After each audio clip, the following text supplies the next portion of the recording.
close that passage door or place my phone. That goes in the back.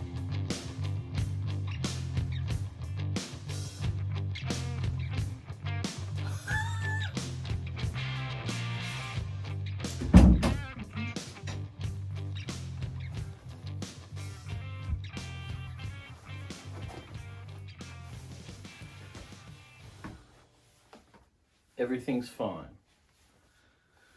That's what my cap says. That's what my hat says. I feel like the last one we did alarmed. Was a little disturbing. I'm alarmed by the hat. I'm disturbed by the hat. Oh, you're disturbed by the hat? No, I want to communicate with the audience. Everything's fine. If you're listening to this, I'm wearing a bucket hat and it says everything's fine. Which must mean that everything's fine. Absolutely. Absolutely. That's all we had to do. Was put a hat through on. our life. Yeah, exactly. Yeah. Welcome back to the BARROW Podcast, episode 13. Slight announcement here at episode 13. Mm-hmm. 2 announcements, actually. Take us to Vegas. That's announcement 1.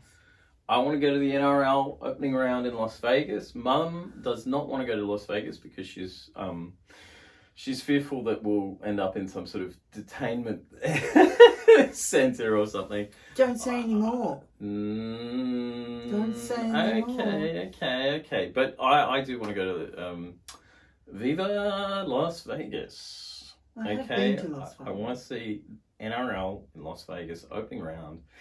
If you can get us tickets, if you can get us over there, please do so. Get in touch. Take the BARROW Podcast to Las Vegas.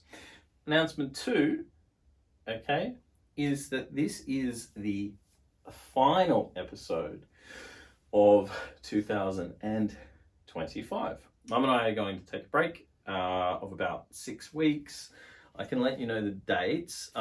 This was always going to be the case. We're having a scheduled break to the free programs. However, Substack for paid subscribers. What are you laughing at? Do you have to keep wearing that hat? I'm going to wear it through the announcements. And then I will remove it. So Substack for paid subscribers is going to continue. If you're not a paying subscriber already, now could be a good opportunity to join us on Substack. You can go back into the archives and access everything we've been doing behind the paywall so far this year. So there's quite a few bonus episodes. You'll get the reading episodes that we do after the regular episodes, which is reading the memoir in progress, as well as posts relating to that. You'll see some excerpts of that kind of thing. And there's a few other bonus features as well. The podcast, though, the regular podcast, will return the week of January 26th. And that means the next episode will be coming out, I think it's like Sunday, February 1st, actually, of 2026. So, wow. So, you know, this is us saying Merry Christmas, Happy New Year. We need a break. We're going to take one. So there you go. Announcement's complete. I'm removing the hat. Yes. Everything is fine. Everything's fine. Yes. Everything's fine. Just say it. It's a mantra. Everything's fine. Everything's fine. Well, I thought we were like particularly depressive in episode 12, but whatever. You know, it's only going to get more so. It's only going to get worse. So, you know, hang in. If you're already sort of on the fence. Okay, so look, what was I going to say? I had some notes here. I was thinking about, because we were talking specifically about, specific mental health issues in the last one. And we were sort of talking pretty candidly about like things that you've dealt with or are going through. Living with others. Still struggling with that, aren't you, Deb? Absolutely. Yeah, okay. I wasn't wired for community living. You're only living with 2 other people. one of whom is me, your Yeah. son. It's not. It's hardly. That's what I mean. I wasn't wired for It's it. hardly community living. I find it interesting, and this really sets up maybe some of the territory we might cover today about you attending teachers' college, and we've talked about your chronic avoidance of things, and toilet cubicles and music rooms, and the music rooms continue at teachers' college. Absolutely.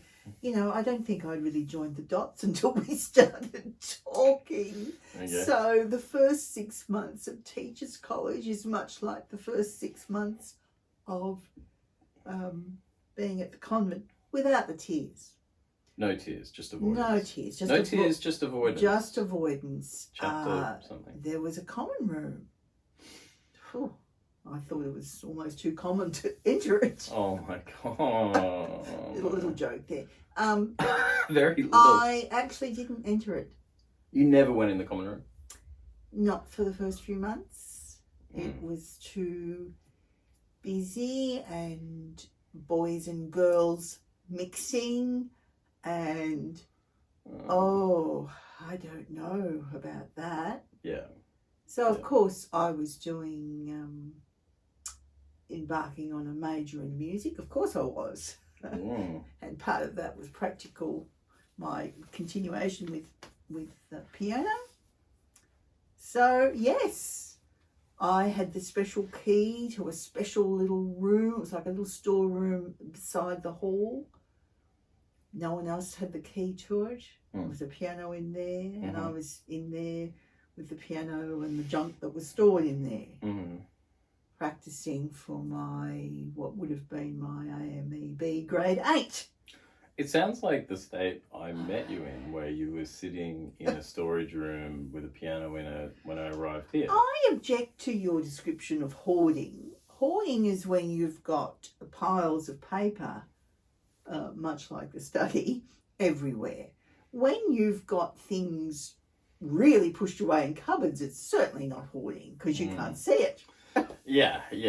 Well, yeah, I don't know about that. Anyway, yes, so that was my introduction to college. And keep in mind that my surname started with a letter later. That's late in the alphabet. Later in the alphabet. So all of my school friends, and there was quite a cohort of my convent girls, went to teachers' college. Right. But in first year, we were in alphabetical groups. And so I was completely alone. Oh, okay. Yeah. Yeah. So making new girlfriends, which I did. Yeah. And I would see my convent cohort mixing quite easily in the common room. Yeah. And they actually, truly, that cohort went on to sort of mix in a big group of boys and girls, and relationships came out of that. So that's when I sort of left my school days behind, and it was sort of, for me, like starting over again. Ah, okay. Yeah. Yeah. And then, true to form, I made it my own space. Through avoidance, I was very clever at using my avoidance to create things. Yeah. Yeah. I think it's been established that I was fearful of sport. I was going to say I loathe sport. I don't loathe sport. You love sport. I was fearful of my participation in it. And teachers' college at that stage was a bit like an extension of high school. You know, here you were in an alphabetical class group, home group. Sure. And then, of course, you were meant to play sport Wednesday afternoons. And I'm thinking, no, I'm not having that. So the nervous Nelly gets very creative. Right. And starts a cycling group. And I run it by, I was very friendly with the, it really was like college in those days. We had a principal, and the principal's daughter was probably in third year when I was in first year. But this is like college at universities now, where you've got dormitory colleges. Like they're arranged like schools. Yeah. Well, she was very sporty and in charge of sport, but I got very friendly with her. Okay. And put my case. Mm-hmm. Yes, that's fine. Mm-hmm. That'll work. So, and I, amassed a little group of misfits, shall I say? Oh my God. Okay. No, they were great people, but sure. had the same aversion to organised stuff as I did. Mm. And we had an interesting input from lecturers, really interesting, the philosophy lecturer, and probably the same aversion to sport. Oh my God. Okay. So, we cycled off every Wednesday afternoon, and I would actually store my bike at the principal's house. Okay. For the start of that. Right. And then I stored it at a relative of mine, great aunt of mine, in the area. Okay. Wow. And we'd go off cycling and invariably end up at the pub. At a pub. See, it's so this weird, there you go. Yeah. There's this mismatch in me that I'm describing. Yeah. I'm hiding, but I'm out there at the same time, and this is the conundrum with me. I think well, to my mind, you describe you are comfortable so long as it's on your terms. So you're really kind of... Yeah, that's what I was going to say. As long as I can control it. I control the environment and I'm fine. Yeah. And that can be quite out there. Control. Yeah. And it all comes down to control. And it's really interesting because, well, not interesting maybe, but this aspect or this need to control, this aspect of control is really kind of the... I don't know, to me, it's the through line in the story. Yes. When you have control, you're fine, yet control also causes complications. Your father is very controlling. Yeah. And his control to the level of interference is a big issue. Yeah. But also then when you lose control, for instance, divorce, happens, the reaction is so grave and dramatic because of that loss of control, and I mean the reaction from everybody. I don't want to talk about the divorce all over again. No. We did that last week, but last time, I mean, in the main episode, but it's like control is interesting, and always seeking out my environment or seeking out ways to make something mine. Yeah, and then thriving. Yeah. But it's always such a limited area, because I have the same thing. Like, I find areas of life to control and thrive in, and there is a perception of me as competent and capable. And the thing is that I am in those limited roles or limited capacity. You throw in a variable or an element outside of that, something that I haven't gotten forewarned about, that I'm not prepared for, and I really just fall apart. Well, that's the same for me. Mm-hmm. I think I remember saying people assumed when I was later in life, when I was in the workplace, how outgoing I was, but only because I'd been at the place for 20 years and made it my own. Well, yeah, of course. It's really interesting, like, from a narrative perspective with the memoir, like, I don't want to you don't want to just keep repeating things in a book. No. So it's sort of like you have to find ways to, because so much of the work that we've done is about pattern recognition, right? And it's discovering patterns, discovering cycles, and then sort of trying to find ways to maybe like put an end to them or you know, change them in some sort of way. And then for a book though, repetition is terrible for narrative. Sure. And so when I'm dealing with this material where it's like, okay, you go to teachers college and this pattern of avoidance occurs again, it's sort of like, well, in a way, thematically, that stuff is a little bit exhausted. So, you know, the key pivot though is, of course, that to me, what's interesting about your time at college, you know, again, from like a narrative perspective, is that like you've established somebody who has these cycles that are their coping mechanisms, which is an avoidance, but this person's not a child anymore. This person's, well, I mean, you're 17, but you are being jettisoned into the adult world. And then reflecting on how you met my father and the nature of that relationship initially, it's pretty clear like how this is not going to work well, or this is... No, but knowing what we know now and discussing what we've been discussing, that's another cycle of trying to control something. Absolutely, yeah. So, I mean, we had to, I guess, address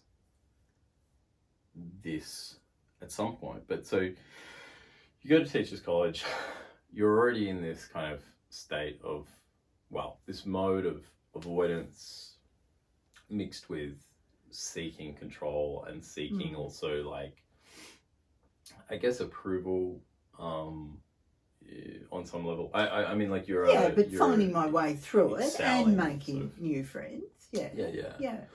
And so you meet. What are we gonna call him? Like we call him the Bohemian for a bit. I mean, that doesn't really work. I like.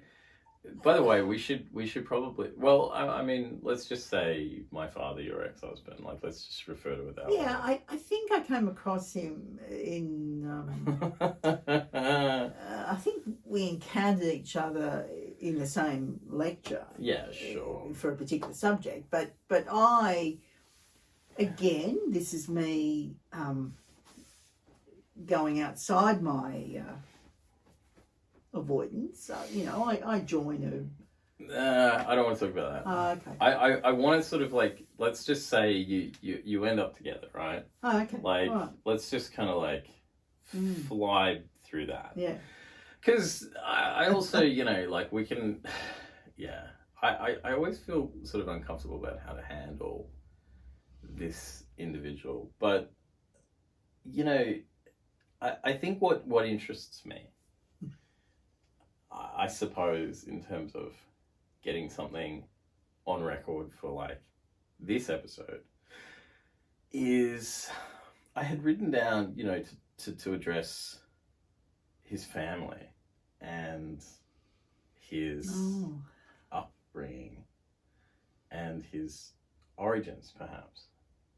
Oh, do you want to talk a little bit about that? A little bit about that, but can I say from the outset,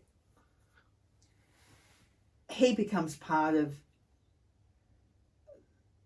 that controlling of an environment, because when we get together, I've got him to go into the common room with. Yeah. Do you know what I mean? Of course I know what you mean. And it becomes like the rest of college is the two of us. Yeah. Even though we have friends. I understand that. I know that. It becomes part of that, I've created that environment. Yeah. You know, yeah. I think that with your kind of panicked logic is always remarkable to me. Like, as in, okay, what I mean by that is, you said to me about having children, you were like, did I want to have children? Not really, but I didn't want to be someone who didn't have children. No, and so yes, we'll go further with that confusion. This is a person that left school and wasn't okay. I was not used to mixing with boys because I've been at a convent school. It wasn't just that fact, but I wasn't waiting around to get the boyfriend in the relationship. So that's where it becomes bizarre. How did I then narrow down? Well, you have a way, and I do too, of making decisions less out of desire and more out of, not lesser of two evils, but more like a process of elimination. Do I want a boyfriend? Not really. Do I want to be someone who doesn't have a boyfriend? No. Will this do? Yeah. It's sort of that kind of thing. Or am I wrong on that? It's sort of that. It's really hard to explain my motivations. It's hard to explain. I know the romantics out there are saying, well, you met the love of your life and you fell in love. It's interesting that we're not talking about that. No, of course not. Of course not, because that stuff doesn't exist at all. Can I talk about the little bit of pressure that I had with this particular person, or we're not really up to that? Well, okay. Yeah, I'm interested to hear you describe it, and then I'll tell it. How it really is. I'll tell it my way. Tell it that. No. I'll tell it how look, well, you described this to me, well, and I was like, ugh. We sort of met. We're involved in a project, which we're not doing that right now. No, yeah, okay, so we're avoiding that one. We're going along. Yeah. And I don't know whether I'm that serious or I don't know.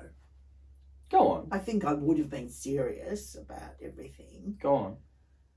And that person questions my seriousness. So, just describe what happened. Oh, well, I was studying in the library, of course, because I'm still the nerd and still going for the best marks. Yeah, sure. And a friend of mine comes along and says, oh, well, he's going on about how you're not making a commitment. And that riles me. Mm-hmm. But it riles me to a point where I don't actually think clearly. It riles me to a point, well, oh, hang on. I am making a commitment. And thereafter the commitment was made. Yeah. So is it as stupid as that? It's as manipulative as that. Like look, he is a lizard.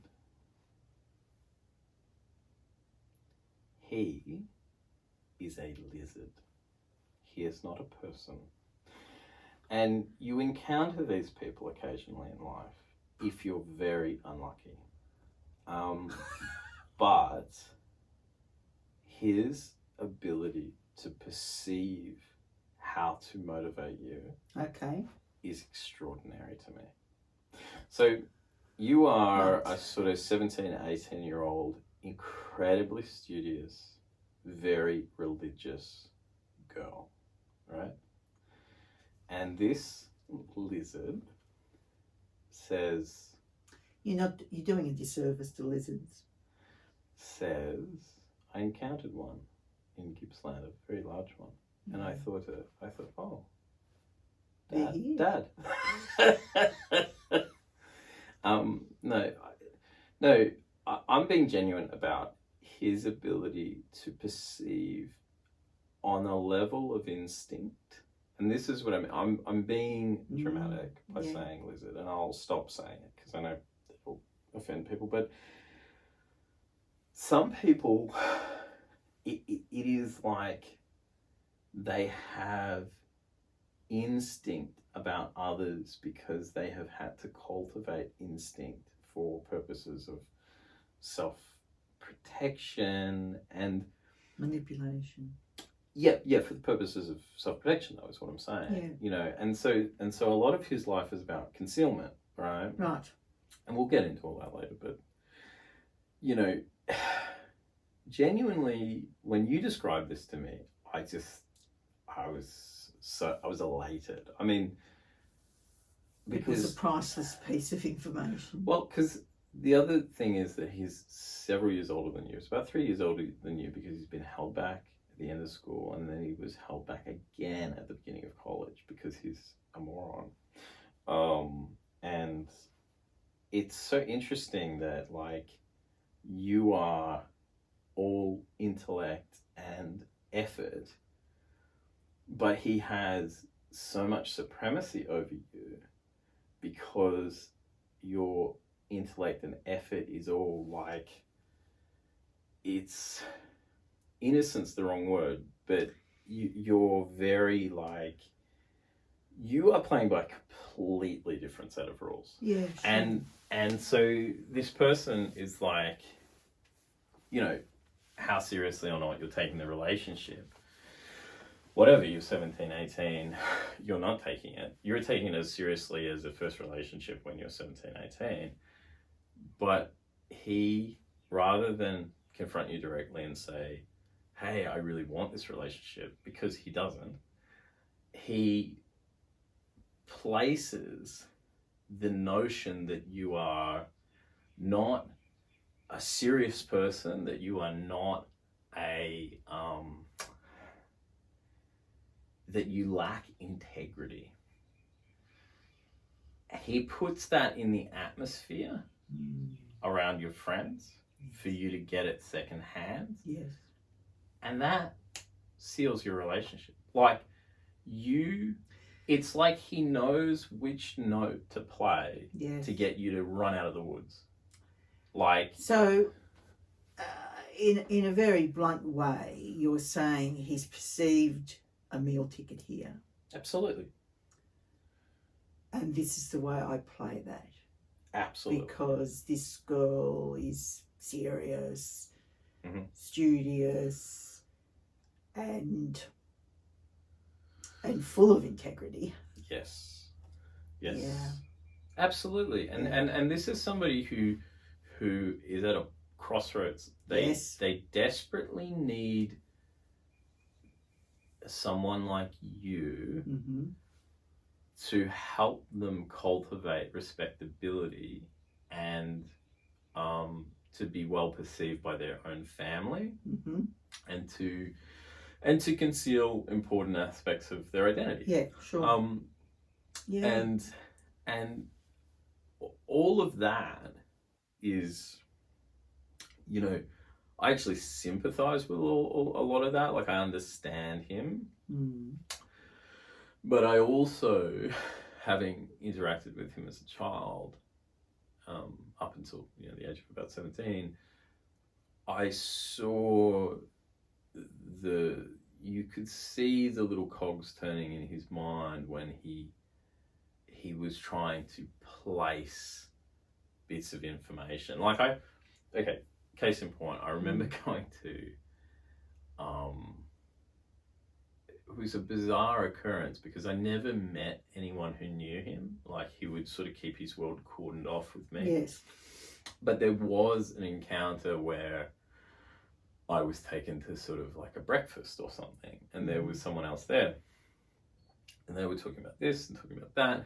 And then they just got on to how I must just be so proud of my father because, you know, he pays for that great school I go to and this and this and this. Oh my Lord. And I'm like, oh, I'm just absolutely like, wow, like, what does he say when no one's there to hear him speak? Because it's just all lies. It's just the complete, it's bullshit. There's barely a word that comes out of his mouth that isn't rubbish. And I remember sort of being like, wow, but his ability, even though he's caught out, he is so quick to cover on that. Like, he doesn't say, he doesn't address it. He doesn't correct it. He just kind of moves on from it. Moves on. Like it's unbelievable. I sort of remember looking at him across the table like, well, this is complete rubbish. Like, you've never paid for anything. Like, and he just says something like, all the support given to him is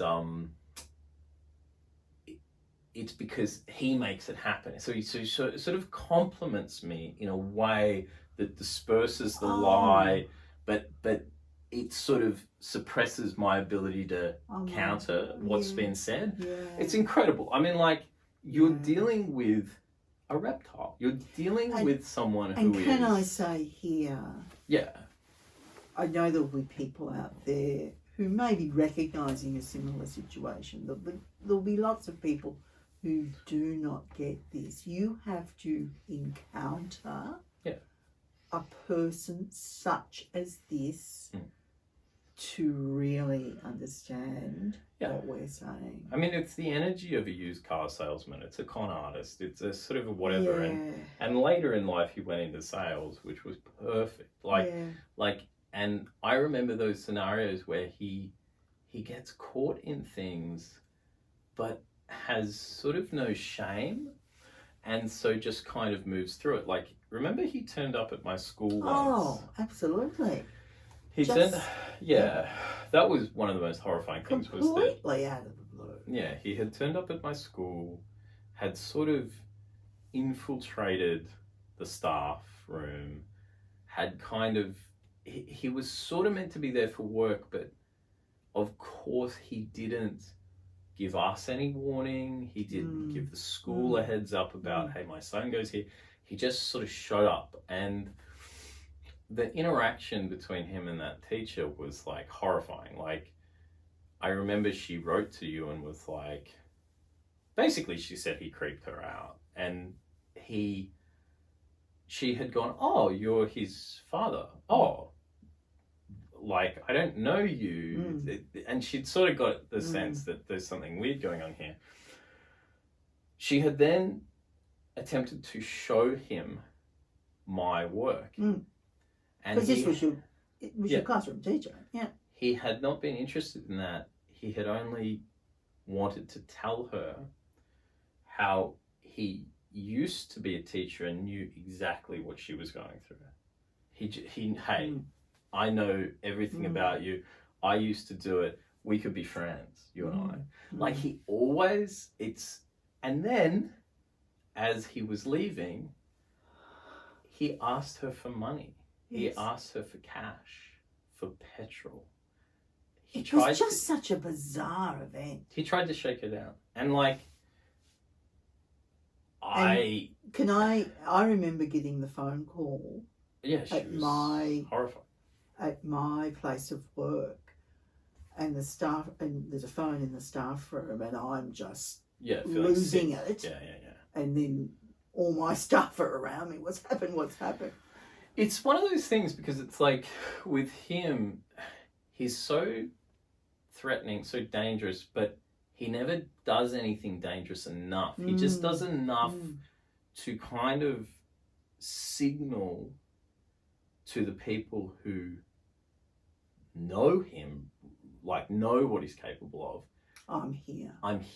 Yeah. He does that all the time, and he does it famously later. Famously, when we'll get to that point. Absolutely. But it's always about, like, that facade, like that day, that breakfast, where his lies sort of came to the fore.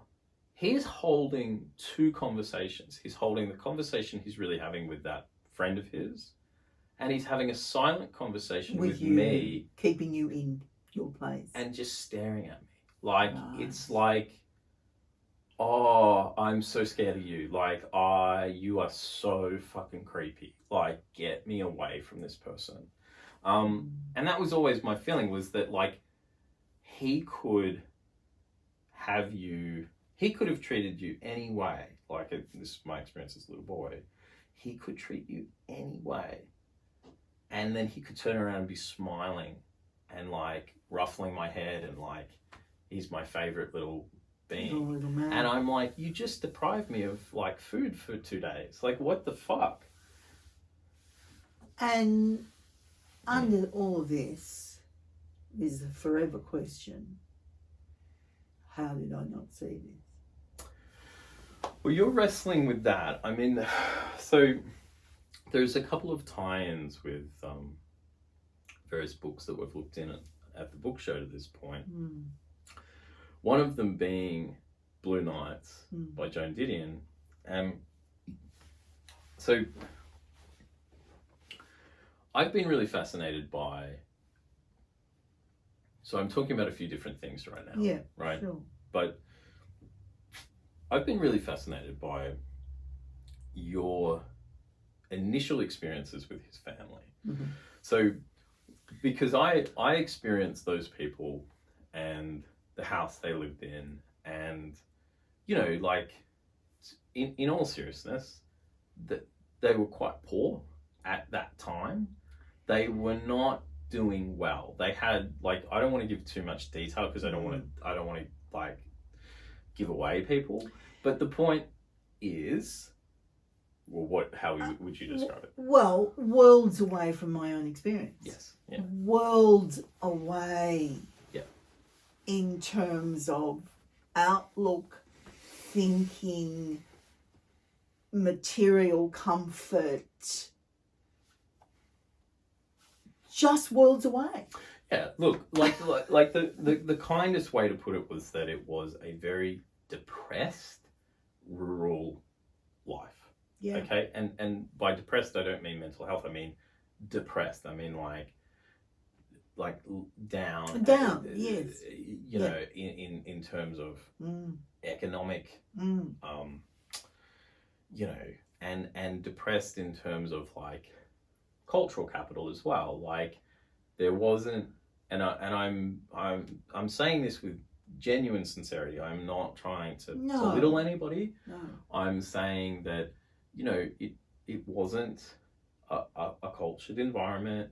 There wasn't much education. It was depressed. It was a difficult experience. Now, so worlds away from my own experience, and worlds away from what I held dear. Yes.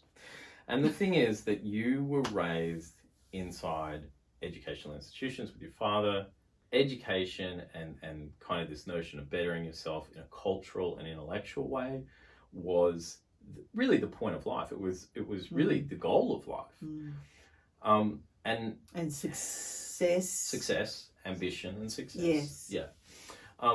Whereas he came from something much different. And furthermore, it is an aspect that was always failed, that people sort of failed to take into account. Now, I didn't. Once I discovered this about him, I sort of understood everything. But you have to understand that, like, he was adopted. And he was the result, I believe, and I want to talk about this quite seriously. He was, I think, probably his origins are a result of forced adoption, which is a policy that we had here in certain parts of the country. He given his birth year, it's I would put my life on it. Yes. I mean, the chances that it wasn't that. And also, when he is adopted, his parents are that much older than they would have been. Yeah. So you have a case of a child growing up in a kind of a depressed, slightly impoverished environment and culture, who doesn't belong or has feelings of abandonment. And I think that the deceptiveness that we later experienced, you know, you can find its origins there, and those origins are genuinely very sad. And I have always acknowledged that. We acknowledge that. Don't mistake our treatment of this individual for a lack of sympathy of circumstances. We've given the circumstances much consideration. Our attitude towards this individual is based on experiences dealt to us by the individual. Yeah. Now, the problem that I sort of encounter with all of this is that, you know, for me, well, there's a couple of things. I mean, there's so many things I can say, but you know, when it comes to adoption, it's like as a child who was abandoned by their father, I know that the abandonment wound it cannot be healed. I genuinely believe that, and I think that if you experience that, either a parent just walking out on you, you know that. I can't even imagine, if I've struggled with that, I cannot imagine how impossible it would be to deal with knowing that you were given away, you were given up.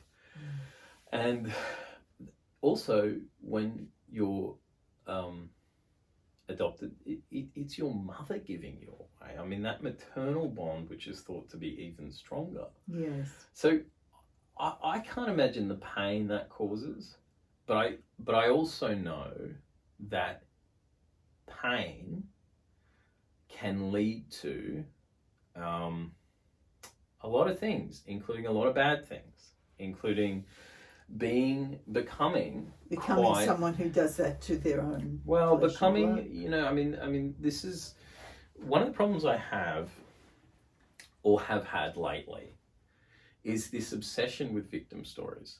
I don't know many people who are real victims who are also charismatic, wonderful people. They're usually drug addicted or incarcerated.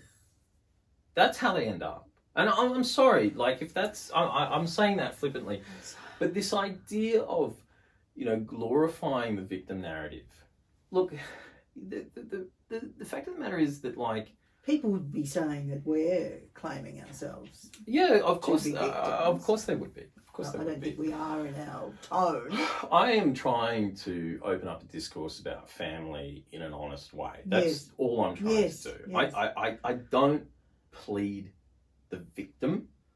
I'm talking about the consequences and the impact that life has on a person. And I want to say it in an honest way, because I think that the way it's trotted out into the public through, you know, let's be honest, memoirs that are published by people who should never have picked up a pen, and people who, you know, if, like, the other thing too is, if you're writing a memoir about how you're a victim, you can't have been much of a victim.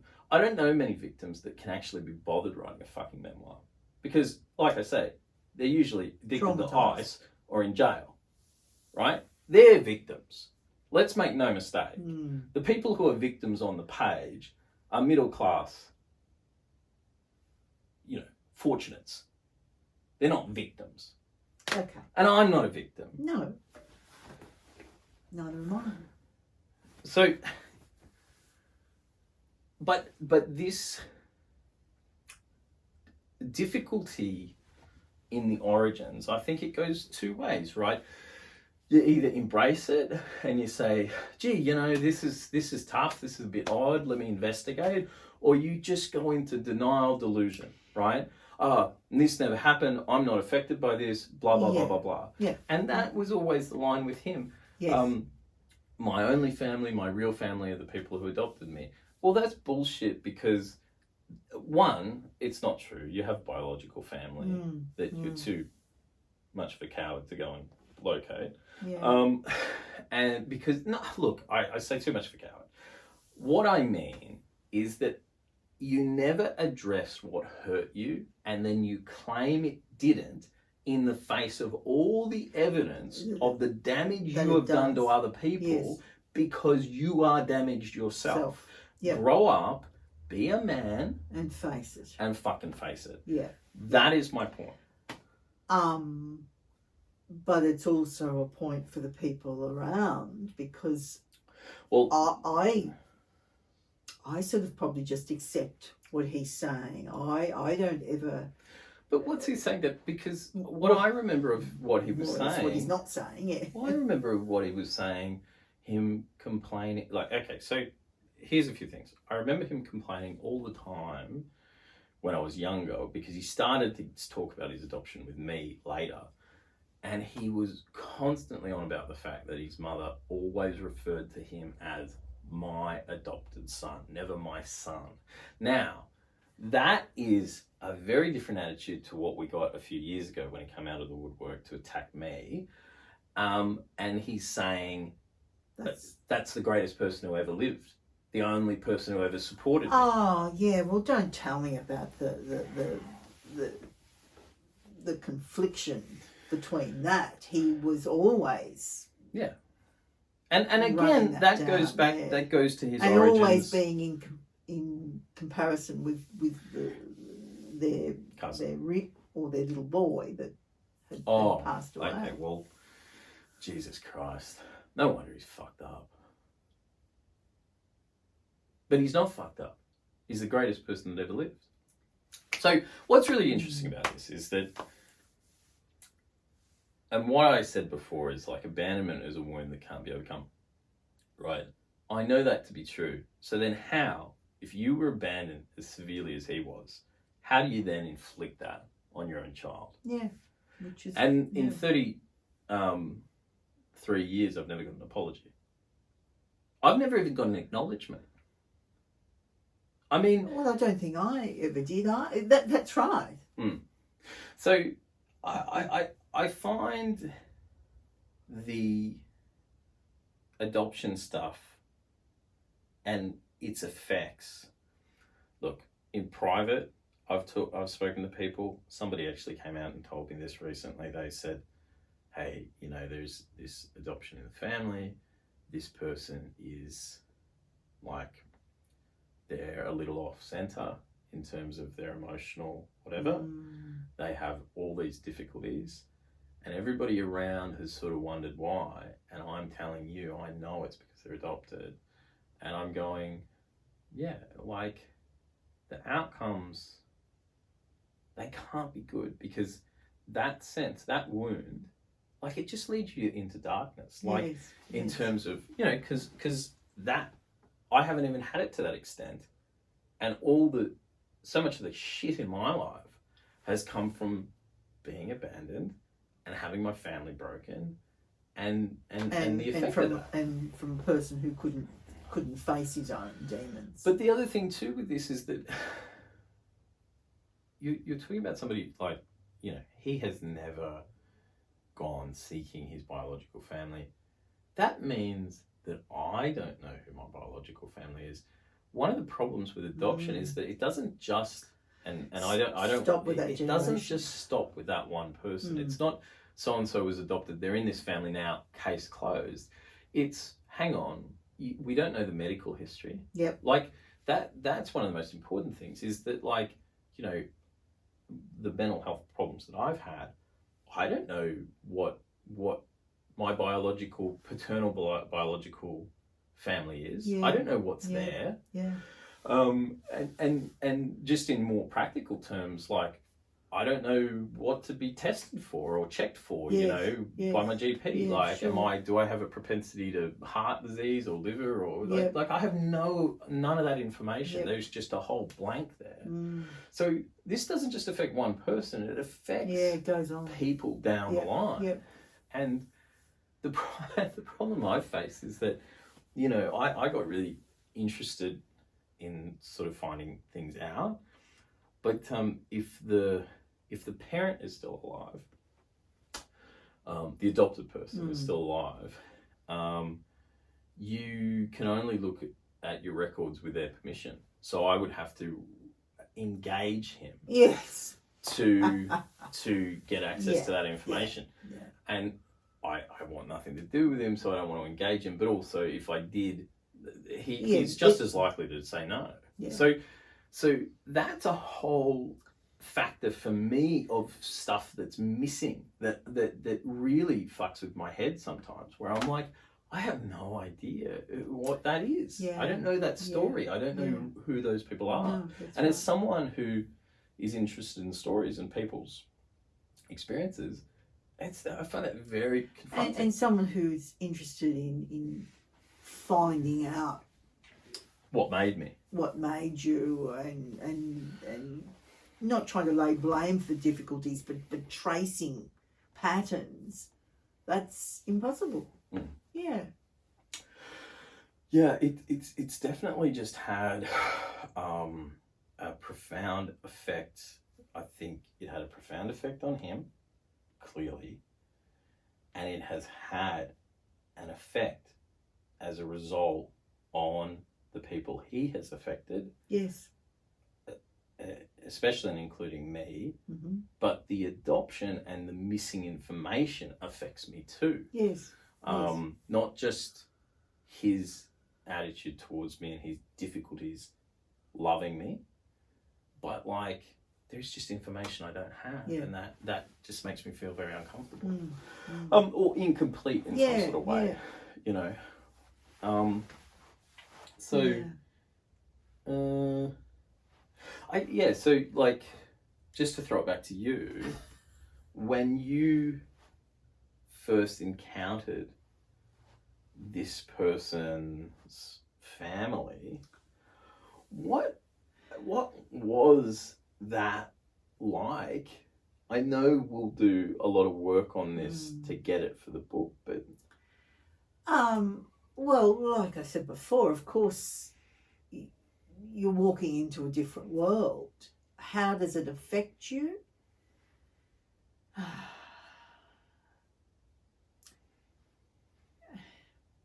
Maybe again, you're not taking it on the way it should have been taken on. You're just dealing with the single person, and that's different. And of course, I was brought up to be polite and all the rest of it, so I wasn't going to walk into those circumstances and be a prima donna or a snob. Yeah, sure. So, but again, that's only thinking on that superficial level. I don't think I'm really taking it on. Well, that's not going to be other than to say, well, that's not going to be our experience because we'll build another life.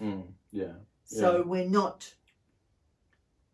I'm not taking that as a serious influence on him, which again is superficial on my but that's my also behalf. That's generational and cultural though. That's not entirely your fault. That you're hardly to blame for that. I mean, like the thought was, you've been chosen. You've been brought into a family that wants you. It's like, well, what's on the other side of that? That's certainly the mantra of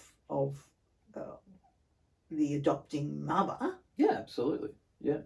Well, see, the adopting mother, she showers him with that, but in a odd sort of way, continually telling him, "Oh, you're chosen, you're chosen, you're chosen." It's out of balance as well. But see, there was so many complications there. She needed to adopt. Do you know what she said to me? She needed to adopt. So do you know what she said to me? And this has haunted me, right? And it haunts me now as we do. I think I know what you're going to say. So I was having one of my wonderful Access visit weekends, and instead of going to the nut house with his partner in crime and their bizarre world, I was instead taken to his family home, and I was always much relieved when that happened. And as I often was on these Access visits, I was in a state of depression and homesickness and crying. And my father left the property to go, I don't know, for an errand or something. and asked if I wanted to come with him, and I said no. And he left. And my so-called paternal grandmother, who I wasn't related to, came to me and said, "You don't really like your father, do you?" And I was a little boy. And I said, "No, I don't." Because when I was with her, I would beg her to let me call you, and she would usually allow that. Right. But then I'd get on the phone to you and beg for you to come and get me. And you would be upset because you didn't know what to do. I mean, you couldn't do anything. No, well, you'll be coming home tomorrow. It's all right. It's all right. Yeah. So I mean, this is everything's fine. But this is what's so fascinating is how many people observe my total distress, unhappiness with the situation. Like, I'm saying, can I call my mom to my grandmother? Yeah. I mean, like, that's just sad. So anyway, I call you usually on these weekends, and so he leaves the property. She says to me, "You don't like your father, do you?" I said, "No." And she thinks about it. She tuts like this. And she said something to me that I've never forgotten.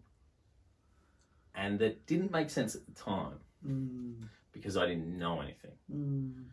She said, "Yeah, we chose the wrong one." Yeah. Yep. We chose the wrong one. It would have been better for the next bassinet along. Yeah, we should have got bassinet number 2. That's right. Yeah, that's what she said. And so years after that occurred, I was in the car with my father, and he told me that he was adopted. I can't remember the circumstances, but he told me that. And it just clicked in my head. We chose the wrong one. And I went, "Oh, all you people are I just want to get the fuck away from you all. You're all mad. Yep. You're all mad and you're all sad." Yep. Yeah. And it's a horror show. But like that kind of emotional depression, dare I call it depravity, scarring, it just doesn't make healthy people, and it doesn't make for happiness down the line. No. And if you don't address these things, and if you don't get these conversations happening, and if you're not honest about the effects, there is no chance it will change. That unhappiness and that madness will just build and compound and compound and compound. I know, but the bottom line of that, I couldn't agree more. And, this is part of the reason we're doing this, to perhaps give some guidance to other people. The thing is, it's a vicious circle. You have to be aware enough to be aware. Do you know what I'm trying to say? You got to have a brain. Yeah. That's it. Thanks. See you next time. Happy Christmas.